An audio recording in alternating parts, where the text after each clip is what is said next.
చెప్పండి ఏమైంది? మేడం ఈ మధ్యలో స్కిన్ చాలా డ్రై అవుతుంది మేడం. ఓకే. రీసెంట్‌గా లైఫ్ స్టైల్ చేంజెస్ అట్లేమైనా వచ్చాయా? మేడం రీసెంట్‌గా జాబ్‌లో జాయిన్ అయ్యాను.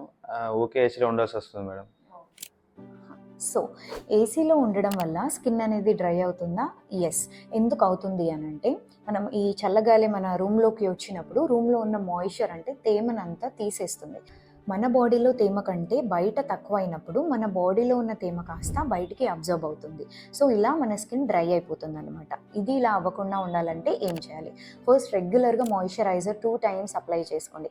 బ్యారియర్ రిపేర్ క్రీమ్స్ ఇందులో డెఫినెట్‌గా హైల్యూరోనిక్ యాసిడ్ ఉండేలాగా చూసుకోండి. థర్డ్, వాటర్ ఎక్కువగా తీసుకోండి. ఫోర్త్, మీ రూమ్‌లో ఒక హ్యూమిడిఫైయర్ పెట్టుకోండి. సో, ఆ హ్యూమిడిఫైయర్ నుంచి మాయిశ్చర్ కాస్త రూమ్‌లోకి వచ్చేస్తుంది. మీ బాడీలో మాయిశ్చర్ బయటికి వెళ్ళకుండా ఉంటుంది. ఫిఫ్త్, డైరెక్ట్ ఏసీ వెంట్ కింద కూర్చోకండి. ఆ డైరెక్ట్ గాలి మీ స్కిన్ మీద పడ్డప్పుడు డ్రైనెస్ అయ్యే ఛాన్సెస్ ఇంకా ఎక్కువగా ఉంటాయి. సో, ఇలాంటి టిప్స్ ఫాలో అయితే మీ స్కిన్ ఏసీలో ఉన్నా కూడా డ్రై అవ్వకుండా ఉంటుంది. ఇలాంటి ఎడ్యుకేషనల్ వీడియోస్ కోసం ఒక ఫాలో కొట్టండి.